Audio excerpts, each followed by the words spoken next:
Hello everyone. तो आज हम जानेंगे एक ऐसी प्रिंसेस की कहानी जिसे एक ऐसा कर्ज मिला होता है जिससे कि उसके अपने ही उससे दूर होते जाते हैं। तो बिना किसी देरी के करते हैं इस मज़ेदार सी मूवी को शुरू। मूवी की स्टार्टिंग में हमें मूवी का नाम दिखाया जाता है जो कि होता है फ्रोज़न, और ये फ्रोज़न का पहला पार्ट है। तो मूवी की स्टार्टिंग में हम देख पाते हैं कुछ आदमियों को जो कि बर्फ़ काट के बेच रहे होते हैं। बेसिकली ये बर्फ़ के सौदागर होते हैं। तो वहाँ पे हम एक छोटे से बच्चे को भी देख पाते हैं जिसका नाम होता है क्रिस, और उसके साथ एक रेनडियर भी होता है जो कि उसका दोस्त होता है। फिर हमें अगले सीन में दिखाया जाता है कि वो दोनों छोटे बच्चे यानी कि वो रेनडियर और क्रिस दोनों साथ में रहते हैं। फिर सीन शिफ्ट होता है और हम देख पाते हैं यहाँ पे दो बहनों को, जिसमें से बड़ी का नाम होता है एल्सा और छोटी बहन का नाम होता है आना। आना यहाँ पे एल्सा को बोलती है कि चलो हम बर्फ़ का पुतला बनाते हैं और हम खेलते हैं। तो यहाँ पे एल्सा उठ के अपने हाथ से मैजिक करती है और उसके सामने बर्फ़ बनने लगती है। हमें यहाँ पे पता चलता है कि एल्सा के पास कुछ मैजिकल पावर्स हैं जिससे कि वो कहीं पे भी बर्फ़ यानी कि आइस बना सकती है। ये दोनों मिलके एक पुतले को बनाते हैं जिसका नाम ये ओलाफ रखते हैं। यहाँ पे एल्सा और आना खेल रहे होते हैं, लेकिन एल्सा से यहाँ पे थोड़ी सी गलती हो जाती है और आना को उससे चोट लग जाती है। उसका पावर सीधे उसके सर पे लगता है। वो अपने माता पिता को यहाँ पे बुलाती है। किंग और क्वीन आकर अपनी बेटी आना को ले जाते हैं कुछ छोटे छोटे ट्रोल्स के पास, और ये ट्रोल्स कोई और नहीं बल्कि पत्थर हैं जो कि हमें नॉर्मली पत्थर दिखते हैं, लेकिन ये ट्रोल्स होते हैं जो कि बोलने लगते हैं। तो ये सारे लोग बोलते हैं कि अब हमें क्या करना चाहिए। तो ट्रोलों का राजा बोलता है कि इसके सर पे चोट लगी है तो हमें इसकी वो मेमोरीज मिटानी होगी जिससे कि ये सारी चीज़ें हुई थी। फिर यहाँ पे उसकी मेमोरीज मिटा दी जाती है और वो यहाँ पे बोलता है कि एल्सा को बच के रहना पड़ेगा क्योंकि टाइम के साथ इसकी शक्तियाँ बढ़ती जाएंगी और फ्यूचर में एक टाइम ऐसा आएगा जबकि ये शक्ति बहुत ज़्यादा बढ़ जाएगी, इसलिए एल्सा को इस पर कंट्रोल रखना चाहिए। फिर किंग क्वीन डिसाइड करते हैं एल्सा को एक कमरे में रखने का। वो यहाँ पे सालों तक बाहर नहीं आती। उसकी बहन आना उसको बुलाती रहती है हमेशा गाना गा के कि आओ बर्फ़ का पुतला बनाए, लेकिन वो कभी भी बाहर नहीं आती। एक टाइम आता है जब राजा रानी की भी डेथ हो जाती है और आना यहाँ पे बिल्कुल अकेली रह जाती है क्योंकि एल्सा कभी अपने रूम से बाहर निकलती ही नहीं। उसका घर उसका रूम बन चुका था और आना बिल्कुल अकेली पड़ चुकी थी अपने घर में।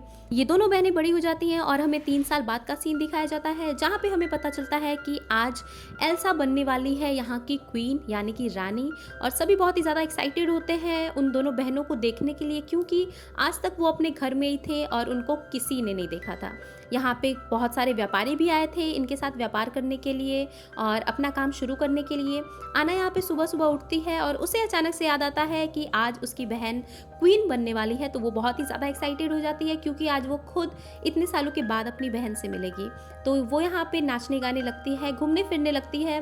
वो अपने कासल के बाहर जाती है और वहाँ पे बहुत मस्ती करती है। उसे बहुत अच्छा लगता है बाहर आके, उसने बहुत सालों बाद बाहर का नज़ारा देखा था। एल्सा यहाँ पे बहुत ही ज़्यादा टेंशन में होती है क्योंकि अगर उससे कोई भी गलती हुई तो बाहर सबको उसकी शक्तियों का पता चल जाएगा। यहाँ पे दूसरी तरफ आना एक राजकुमार से मिलती है जिसका नाम होता है हांस, और वो यहाँ पे उसके प्यार में पड़ जाती है पहले ही दिन। हांस यहाँ पे उसको बहुत ही ज़्यादा इम्प्रेस कर देता है और वो दोनों बहुत ही अच्छे से क्वालिटी टाइम स्पेंड करते हैं। इसके बाद आना को याद आता है कि आज मेरी बहन बनने वाली है क्वीन, इसलिए वो भाग के अंदर जाती है और हांस भी उसके साथ जाता है। इसके बाद हमें दिखाया जाता है कि उसकी क्वीन बनने की प्रोसेस को शुरू किया जाता है। वो हमेशा अपने हाथ में ग्लव्स पहन के रखती थी, लेकिन वहाँ पे पादरी जो भी होते हैं जो ये सारी प्रोसेस करवाते हैं वो उसको बोलते हैं कि आपको ग्लव्स निकालने पड़ेंगे। फिर यहाँ पे एल्सा देखती है कि उसके हाथों से वो पावर आ रही है बाहर, इसलिए वो अपना ग्लव्स वापस पहन लेती है।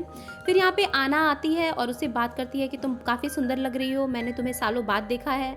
यहाँ पे एल्सा भी बोलती है कि तुम भी काफ़ी अच्छी लग रही हो। ये दोनों बहनें यहाँ पे बात कर रही होती हैं और बाकी सब यहाँ पे डांस के मज़े ले रहे होते हैं। तब तक यहाँ पे एक व्यापारी आता है जो कि एल्सा से पूछता है डांस के लिए, लेकिन वो आना को भेज देती है और वो चिरकुट सा आदमी आना के साथ बहुत ही अजीब डांस करता है।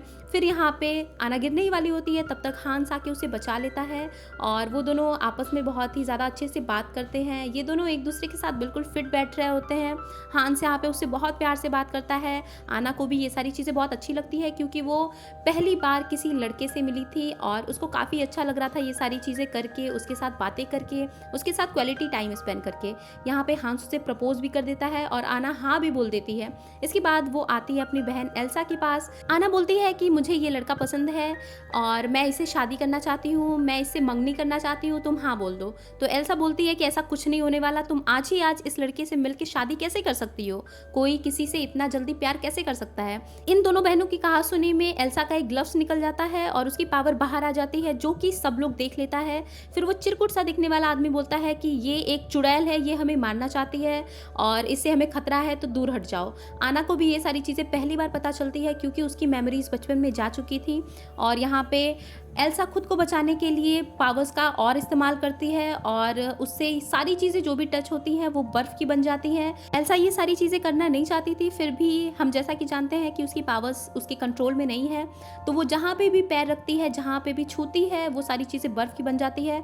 वो भागते हुए जाती है पहाड़ों की तरफ और जहाँ जहाँ वो पैर रखती है वो सारी चीज़ें जम जाती हैं, बर्फ़ की बन जाती है। वो नदी के ऊपर चलती है तो नदी पूरी जम जाती है। इसके बाद आना बोलती है कि मैं अपनी बहन को ढूंढने के लिए जा रही हूँ क्योंकि मुझे पता है कि वो कोई चुड़ैल नहीं है और वो किसी को हर्ट नहीं करना चाहती थी। और वो जाते जाते हांस को बोलती है कि मेरे पीछे तुम इस राज्य का ध्यान रखोगे, तुम अभी के लिए यहाँ के करता धरता हो। तो हांस भी बोलता है कि हाँ मैं ध्यान रखूंगा। फिर यहाँ पे एल्सा जाती है पहाड़ों पे और उसके आने से सारी तरफ बर्फ़ जम जाते हैं और पूरा शहर बर्फ़ से ढक जाता है और वहाँ पे ऐसी ठंडी आ जाती है जो कि कभी ख़त्म नहीं होगी। इसके बाद वो जहाँ जहाँ चलती है वो अपने पावर्स से बर्फ़ बनाती है, बर्फ़ का कासल बनाती है, सीढ़ियाँ बनाती है, रूम्स बनाती है। उसे यहाँ पे पहली बार पता चलता है कि उसके पावर्स का ऐसे भी यूज़ हो सकता है। वो खुद एक बिल्कुल क्वीन जैसी बन जाती है और वो बहुत ही ज़्यादा सुंदर लगने लगती है। फिर वो बोलती है कि अब मुझे किसी की ज़रूरत नहीं है, जिसे बच के रहना है वो मुझसे दूर रहे और अब मैं अकेले रहूँगी, आज़ाद रहूँगी और खुश रहूँगी। यहाँ पे दूसरी तरफ आना उसके पीछे पीछे बर्फ़ में चलती जाती है, सारी चीज़ें यहाँ पे जम जाती है और आना के भी कपड़े जम जाते हैं। उसको बहुत ज़्यादा ठंडी लगती है तो वो पास के दुकान में जाती है जहाँ पे थोड़ी सी गर्मी होती है।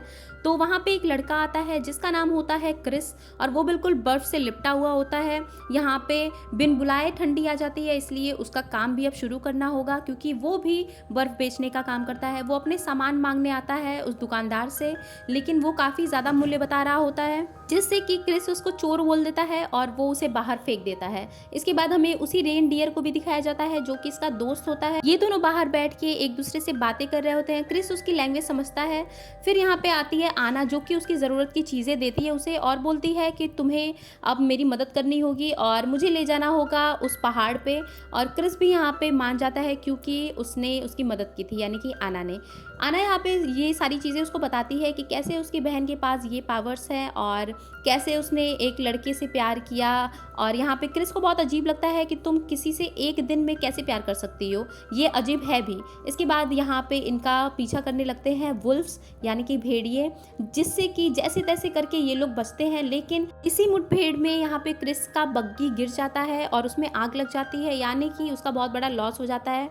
तो उसे मन नहीं करता अब आना की हेल्प करने का, लेकिन वो सोचता है कि आना यहाँ से अकेली कैसे जाएगी, इसलिए वो आना के साथ जाता है। फिर यहाँ पे ये लोग देखते हैं कि पेड़ों पे बहुत ही खूबसूरत बर्फ जमी हुई है। इन लोगों को यहाँ पे एक बर्फ का पुतला दिखता है जो कि अपना नाम ओलाफ बताता है। तो आना तुरंत समझ जाती है कि इसे एल्सा ने बनाया है, क्योंकि ये जो बचपन में पुतला बनाते थे बर्फ का, उसका नाम इन्होंने ओलाफ ही रखा था। ये बोलता है कि हाँ मुझे एल्सा नहीं बनाया है। यहाँ पे ओलाफ बोलता है कि मैं गर्मियाँ देखना चाहता हूँ, मुझे गर्मियाँ बहुत पसंद है, मैंने कभी नहीं देखी और मैं चाहता हूँ मैं गर्मियों में घूमूँ फिरूँ, नाचूँ गाऊँ। तो यहाँ पे ये लोग बोलते हैं कि अब इसे कौन बताए कि अगर गर्मियाँ आई तो तुम बचोगे ये नहीं, क्योंकि तुम पिघल जाओगे। बट ओलाफ काफ़ी ज़्यादा खुश होता है, इसलिए वो इसे ये सारी चीज़ें नहीं बताते। इसके बाद हमें यहाँ पे टाउन का सीन दिखाया जाता है जहाँ पे कि हांस सबकी मदद कर रहा होता है, सबको कपड़े और चीज़ें दे रहा होता है, क्योंकि यहाँ पे सबका धंधा ठप हो चुका होता है बर्फ़ जमने की वजह से, और यहाँ पे वो सब कुछ अच्छे से संभाल रहा होता है। फिर हमें दूसरे सीन में दिखाया जाता है आना और क्रिस को, जो कि ढूंढते ढूंढते उस पहाड़ के पास पहुँच जाते हैं जहाँ पे हर तरफ कटीली बर्फ़ होती है। आना यहाँ पे ट्राई करती है अकेले ही पहाड़ चढ़ने का, लेकिन यहाँ पे ओलाफ आके बताता है कि तुम्हें पहाड़ चढ़ने की कोई ज़रूरत नहीं है क्योंकि यहाँ पे सीढ़ियाँ हैं। उसे वही सीढ़ी दिखती है जो कि एल्सा ने बनाई थी अपने आते टाइम, और यहाँ पे वो तीनों जाते हैं। लेकिन आना बोलती है कि तुम लोग यहीं बाहर रुको, मैं अपनी बहन से अकेले बात करना चाहती हूँ, मुझे कुछ समय दो। यहाँ पे आना एल्सा को पुकारती है तो एल्सा आती है और आना को देख के बोलती है कि तुम यहाँ पे क्यों आई हो। तो आना बोलती है कि तुम्हारे जाने के बाद पूरा टाउन बर्फ़ में ढक चुका है, तुम्हें ये सारी चीज़ें सही करनी पड़ेगी, नहीं तो हमारा पूरा टाउन ख़त्म हो जाएगा। एल्सा ये सारी चीज़ें सुन के बहुत ही ज़्यादा शॉक हो जाती है। आना उसके पीछे पीछे आती है। एल्सा बोलती है कि तुम मेरे पीछे मत आओ क्योंकि तुम्हें मुझसे खतरा है, मैं तुम्हें ही बचा रही हूँ। तो आना बोलती है कि नहीं, मुझे तुमसे कोई खतरा नहीं है, हम पहले की तरह रह सकते हैं, सब कुछ सही हो सकता है। तो एल्सा बोलती है कि मुझे नहीं पता है कि इस बर्फ़ को कैसे ख़त्म किया जाए, मुझे बस बर्फ़ बनाना आता है, मुझे उसे ख़त्म करना नहीं आता है। इसी झगड़े में यहाँ पे एल्सा से कुछ मैजिक हो जाता है जो कि जाके सीधा आना के दिल पे लगता है और वो बिल्कुल मूर्छित हो जाती है। उसे यहाँ पे बहुत ही ज़्यादा दर्द होता है। एल्सा यहाँ पे डर जाती है कि उसने ये क्या कर दिया, लेकिन आना बोलती है कि उसे कुछ भी नहीं हुआ। यहाँ पे एल्सा एक बर्फ़ का पुतला बना देती है उन लोगों को बाहर निकालने के लिए, जो कि उनका पीछा करने लगता है। वो लोग कासल से बाहर आ जाते हैं, फिर भी वो बर्फ़ का पुतला उनका पीछा नहीं छोड़ता और वो उसे पहाड़ से नीचे गिरा देता है, जिससे कि लोग वापस से नीचे गिर जाते हैं और उनकी सारी मेहनत मिट्टी में मिल जाती है। फिर यहाँ पे क्रिस नोटिस करता है कि आना के बाल बिल्कुल सफ़ेद हो रहे हैं, तो इसे पता चलता है कि ये एल्सा का मैजिक है जो कि आना पे चल गया है और वो धीरे धीरे बर्फ़ की बन रही है। इसके बाद यहाँ पे क्रिस बोलता है कि मेरे परिवार वाले तुमको सही कर सकते हैं, मैं तुमको ले चलता हूँ वहाँ पे। तो वो यहाँ पे एक जगह पे लाता है उनको जहाँ पे बहुत सारे पत्थर होते हैं और वो पत्थरों से बात करते हैं। तो यहाँ पे ओलाफ बोलता है कि ये पागल हो गया है क्या, लेकिन देखते ही देखते वो पत्थर ट्रोल्स में बदल जाते हैं और वो छोटे छोटे से इंसानों जैसे बात करने लगते हैं। यहाँ पे वो क्रिस को बहुत ही प्यार से बोल रहे होते हैं क्योंकि क्रिस अनाथ होता है, इसलिए ये ट्रोल्स ही उसे पालते हैं बचपन से। ये लोग समझते हैं कि आना क्रिस की गर्लफ्रेंड है और वो उसे शादी करने वाला है, इसलिए वो उसे मिलाने लाया है अपने परिवार से। ये सारे लोग गाना गाते हैं क्रिस और आना के लिए, ये दोनों को शादी के बंधन में बांधना चाहते हैं और ये लोग इन दोनों को बिल्कुल सजा धजा के तैयार करके एक दूसरे के सामने खड़ा करते हैं और बोलते हैं कि अब हम करवाने वाले हैं तुम्हारी शादी। लेकिन आना मना कर देती है क्योंकि वो अपना रिश्ता हांस से पक्का करके आई थी। इसके बाद यहाँ पे क्रिस भी मना करता है कि नहीं, ये मेरी गर्लफ्रेंड नहीं है, ये हांस से शादी करने वाली है और इसका पार्टनर कोई और है। फिर यहाँ पे देखते ही देखते आना बिल्कुल ठंडी पड़ने लगती है और कमज़ोर होने लगती है। तो यहाँ पे उनका सरदार आके बोलता है कि इस बार इसके दिल पे चोट लगी है, इसको सच्चे प्यार का एहसास ही पिघला सकता है। तो क्रिस यहाँ पे उसे हांस के पास लेके भागता है और दूसरी तरफ हांस यहाँ पे आना को ढूंढने के लिए उसी महल तक आ पहुँचता है जहाँ पे उसे वो बड़ा सा बर्फ़ का पुतला दिखता है जो कि इसे रोकता है। लेकिन यहाँ पे दो सिपाही और खुद हांस अंदर चले जाते हैं जैसे तैसे बच के, और यहाँ पे उनका मुकाबला होता है आना से। वो बोलता है कि आना, हम तुम्हें कोई भी नुकसान नहीं पहुँचाएंगे, लेकिन उसके साथ ही उसको तीर मारने के लिए आगे बढ़ रहे होते हैं। और इसी मुठभेड़ में आना भी अपने आप को बचाते हुए बेहोश हो जाती है और जब उसकी आँख खुलती है तो वो एक जेल में होती है। उसे याद आता है कि वो सिपाहियों से लड़ाई करते हुए मूर्छित हुई थी और उसके हाथ यहाँ पे बांध दिए जाते हैं। वो जब बाहर का नज़ारा देखती है तो पूरा बर्फ़ ही बर्फ़ होता है। हांस उसे यहाँ पे मिलने आया होता है जो बोलता है कि तुम चिंता मत करो, मैं तुम्हें जल्दी सही कर दूंगा और तुम बिल्कुल सही हो जाओगी। हम आना को ढूंढ रहे हैं लेकिन आना कहीं भी मिल नहीं रही। यहाँ पे क्रिश बहुत ही ज़्यादा टेंशन में होता है। वो जैसे तैसे करके उसे उसके टाउन में लाता है और उसे सिपाहियों के हवाले कर देता है। बोलता है कि इसे ले जाओ हांस के पास, और क्रिस यहाँ पे खुद बाहर रुक जाता है और चला जाता है। हमें पता चलता है कि क्रिश को कहीं ना कहीं आना से प्यार हो गया है, लेकिन वो आना की खुशी के लिए उसको हांस के पास छोड़ जाता है। यहाँ पे आना और हांस किस करने वाले होते हैं, तभी हांस उससे दूर हट जाता है और जोर जोर से हंसने लगता है। फिर यहाँ पे हमें उसका राज पता चलता है। वो बोलता है कि हम पूरे मिला के 13 भाई बहन हैं, तो अगर मेरा लाइन से भी नंबर आए तो मुझे कभी भी कोई राज्य नहीं मिलता, इसलिए तुम एक पागल सी लड़की हो, मैंने तुम्हें फंसाया और तुम्हारा राज्य अब मेरा होगा। वो यहाँ पे सारे गर्म चीज़ों को बंद कर देता है और आना को छोड़ देता है मरने के लिए। वो यहाँ पे बाकी लोगों के पास आता है और बोलता है कि मैंने बहुत कोशिश की लेकिन मैं आना को नहीं बचा सका, वो मर गई और मरने से पहले हमारी शादी हो गई थी, हमने शादी कर ली थी, तो इसलिए अब से आपका राजा मैं हूँ। और ये सारी चीज़ें हुई है एल्सा की वजह से। वो एक चुड़ैल है, उसी ने अपनी बहन को मारा है, तो वो हमारी क्या सगी होगी। तो वो ऑर्डर देता है कि एल्सा को मार दो, लेकिन जब तक वो लोग वहाँ पहुँचते हैं तब तक एल्सा दीवार तोड़ के भाग चुकी होती है। और यहाँ पे हम दूसरी तरफ देख पाते हैं क्रिस को, जिसको बहुत ही ज़्यादा टेंशन हो रही होती है आना की। और जब वो देखता है उसके टाउन के ऊपर एक बर्फ़ का बवंडर है जो कि एल्सा के भागने की वजह से आया था, तब उसे लगता है कि आना प्रॉब्लम में होगी और इसलिए वो उसकी तरफ भागता है। यहाँ पे ओलाफ आता है जो कि आग जलाता है और वो बोलता है कि एल्सा भाग चुकी है अपनी जगह से और मैं तुम्हें कुछ भी नहीं होने दूंगा, मैं तुमसे बहुत प्यार करता हूँ और तुम मुझे बहुत पसंद हो। यहाँ पे आना बोलती है कि तुम उस आग से दूर रहो, नहीं तो तुम पिघलने लगोगे। और वो धीरे धीरे पिघल भी रहा होता है, लेकिन बोलता है कि मुझे तुम्हारे लिए पिघल के खुशी होगी। फिर वो दूरबीन से देखता है तो उसे दिखता है क्रिस आता हुआ, तो वो बोलता है कि क्रिस लग रहा है तुम्हें बचाने के लिए आ रहा है। तो वो दोनों भागते हैं कासल से बाहर क्रिस की तरफ और क्रिस तो इनकी तरफ आ ही रहा होता है। यहाँ पे बहुत ही बड़ा तूफान आया होता है क्योंकि एल्सा यहाँ पे घबराहट में भाग रही होती है, तो उसकी घबराने की वजह से यहाँ पे बवंडर आता है। यहाँ पे आना देखती है कि वो धीरे धीरे फ्रीज हो रही है, उसकी पूरी बॉडी फ्रीज हो रही है। यहाँ पे हांस आता है और एल्सा से बोलता है कि आपकी बहन मर गई, मैं उसे बचा नहीं पाया वगैरह वगैरह। यहाँ पे वो बहुत ही ज़्यादा रोने लगती है ये सुन के। यहाँ पे हांस बोलता है कि ये सारी चीज़ें आपकी वजह से हुई है क्योंकि आपका मैजिक उस पर चल गया था, इसलिए वो मर गई। का फ़ायदा उठा के यहाँ पे हांस एल्सा को मारने वाला होता है, तब तक उसकी बहन आना आके उसे रोक लेती है और इसी बीच वो पूरी की पूरी फ्रीज हो जाती है।